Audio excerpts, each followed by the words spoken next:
So this week's Bombshell Weekly is going out tomorrow morning, but I wanted to hop on here real quick and talk about the main topic I have in it because I am all fired up right now. In fact, I usually sit down for these videos, but I'm standing because I just have so much energy.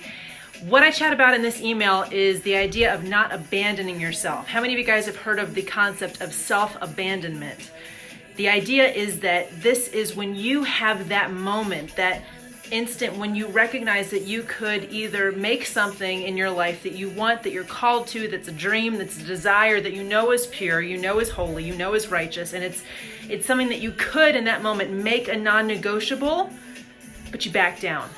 It's this incredible instant when you feel yourself kind of on the edge of a cliff almost in your next level of growth or your next level of push or becoming or blooming or visibility or vulnerability or action, whatever it looks like for you.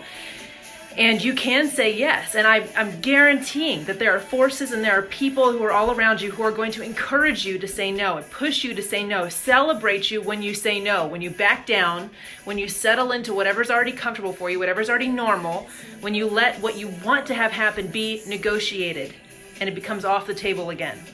So what I want you to learn how to do, and there's 3 questions I talk about in this email you guys are going to get tomorrow. I hope you will. I hope you're on the list. Those of you who are on the VIP list will get it. 1 is, where are you self-abandoning? Or where are you tempted to self-abandon? So this could be something like you're trying to commit to taking better care of your body and finally losing weight, and you know you always back down. You know you're going to, come up with some reason, some excuse, you get all excited, and then there's something that throws you off and you let it go. Right? Or maybe it's in being more open and vulnerable and visible for a relationship, and you've wanted it for so long, but you've got all these reasons why you can't do that, or that won't work, or that didn't work, or you're taking a pause, or you're just spending time getting closer to God, and you know in your heart that it's BS, that you're feeding yourself, but you're scared, right? But this is that moment when you get to say, oh my gosh, I feel that I'm at the edge of my next level, and I am tempted as heck to just step back and sit down and say, this is hard. This feels scary. I don't think I can do this.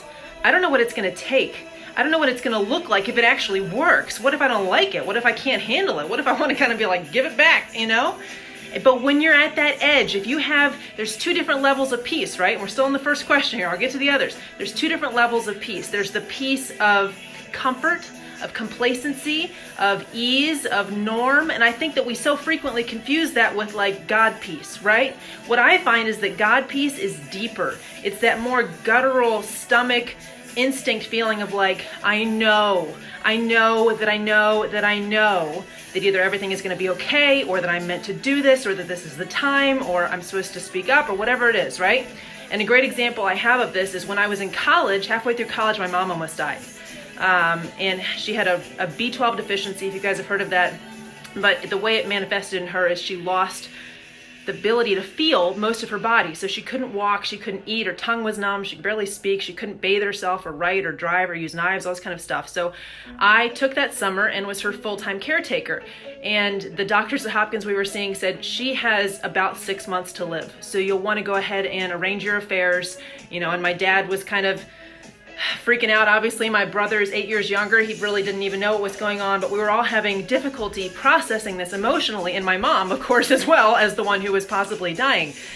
But in this weird pit of my stomach, I knew that she wasn't going to die. I just knew it, right? And obviously, this is defying medical advice and recommendation, her own panic, anything that makes any kind of logical sense, but I just knew, right? So I want you to get into that piece, that level of knowing where you are positive that this is something that is for you, even though it makes no sense, even though there's currently no way, even though it scares the heck out of you, right?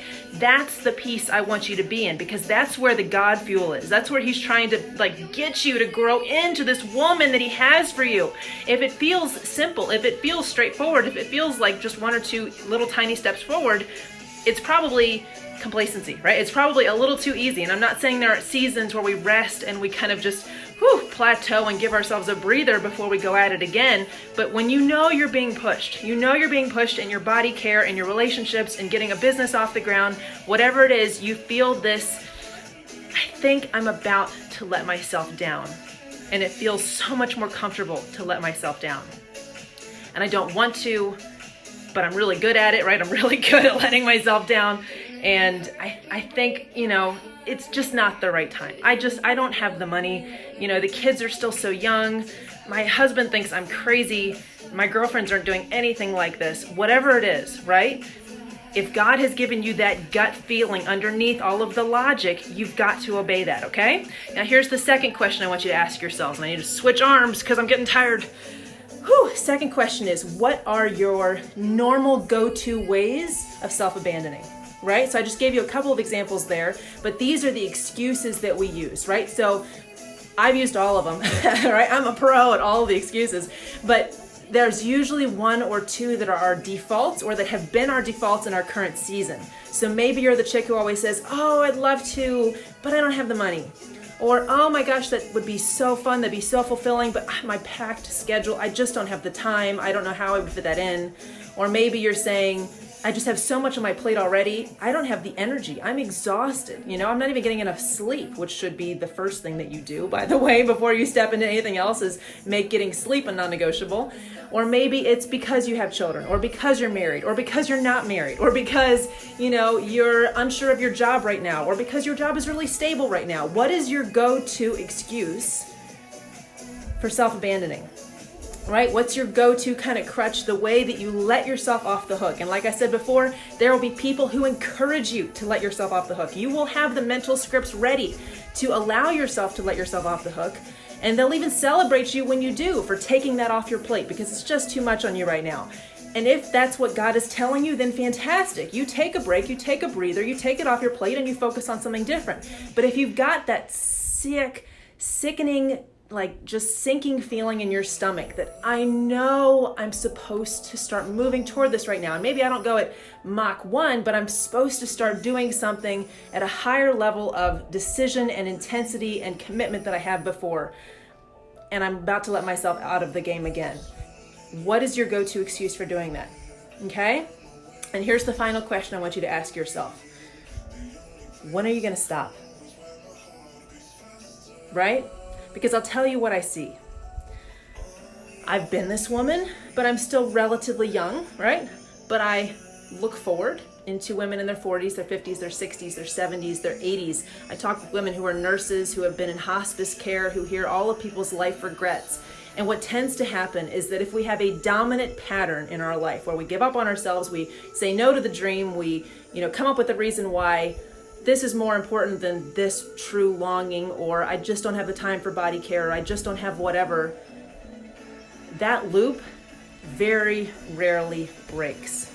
And in fact, one of my goals by somewhere around the end of this year or early next is to host a live event for you guys. And the theme, I can already tell you, is absolutely going to be, you can be the cycle breaker. You can be the one who breaks the cycle that you have seen in your families, in your peers, in your communities, but largely in your families. There's a lot of family cycles, right? And then we have our own cycles that we get into. So you have to figure out, first, kind of just be honest with yourself, right? Look back, is this how you've behaved in various different areas of your life for a while? Is this a pattern that, honestly is kind of defining of you, right? And do you want it to be? Is that how you want to keep going through your life? Do you want to keep behaving that way when your kids as teenagers are watching? When you're wrinkled, right? Do you want to keep being the woman who says, I don't have time, I don't have money, I don't have permission, I don't have energy, I don't have courage, I don't have the right personality type? Do you guys know I'm an introvert? Like, such an introvert, I would happily be a hermit and never speak to anyone. It would be awesome. When my children talk too much, I'm like, can we just have silence all day long, please? So whatever your excuse is, right? We've all got them.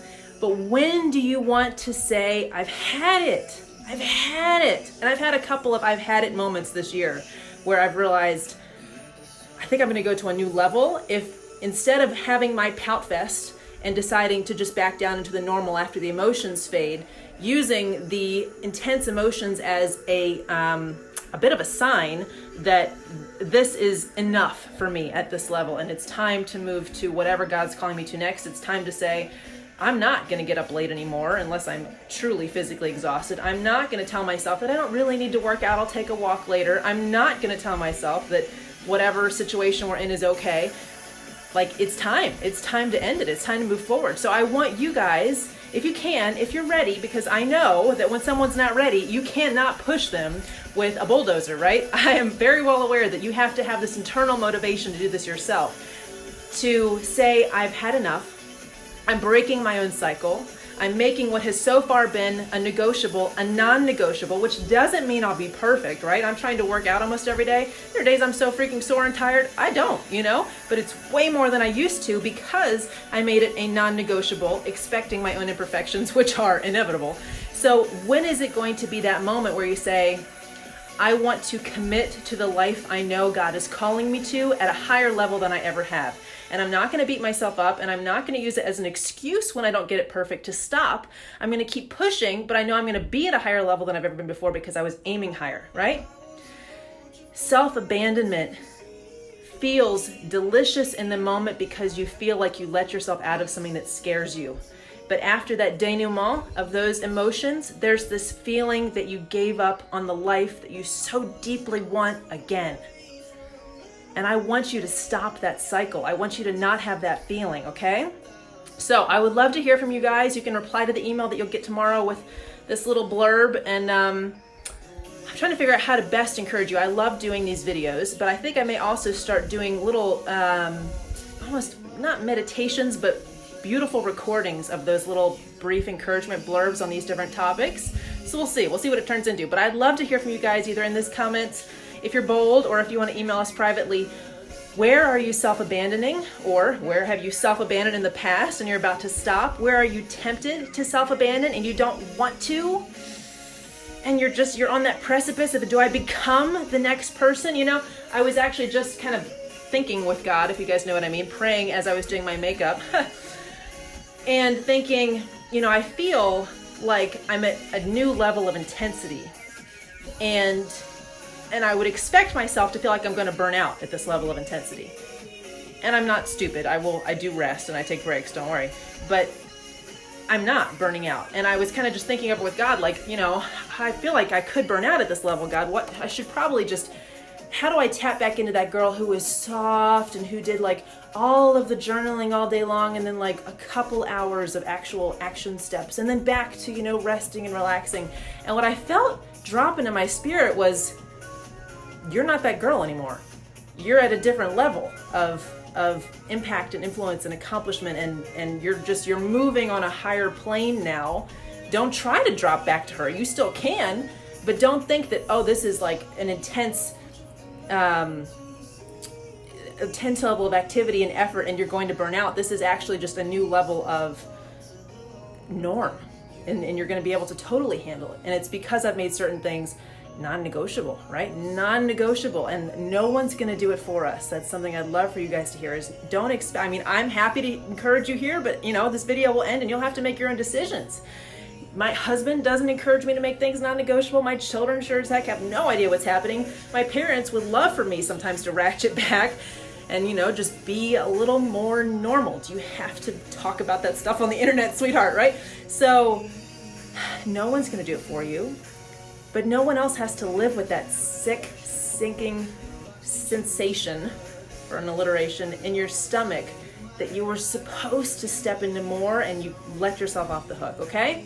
So that is my little encouragement to you guys. I can't wait for you guys to get this email tomorrow, but it's a topic I think is so important. I want to write it everywhere now that I've kind of understood that it's not about the excuses, it's not about the external factors. It's about, did someone decide to commit to themselves and their callings no matter what it took, even if it was imperfect and slow, or did they self-abandon with a reason that all kinds of other people said makes perfect sense and that they applauded themselves for, right?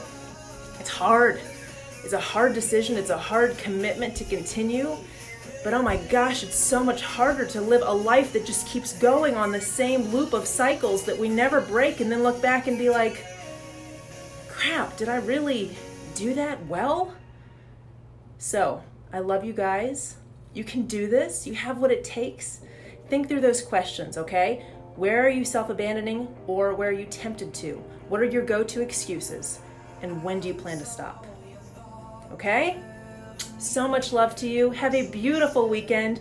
If you have even 5 minutes this weekend, right, while you're in the bathroom by yourself, I know all about that, then reflect on this a little bit and come up with at least just one area where you would like to make a deeper commitment to yourself that you know God is either clearly pushing you to, or it's clear in His Word that it's an important area to Him, and lean into it and dive into it and know it's going to be messy and imperfect, but by making a higher level of commitment, you will arrive at a different level than you may have ever been before.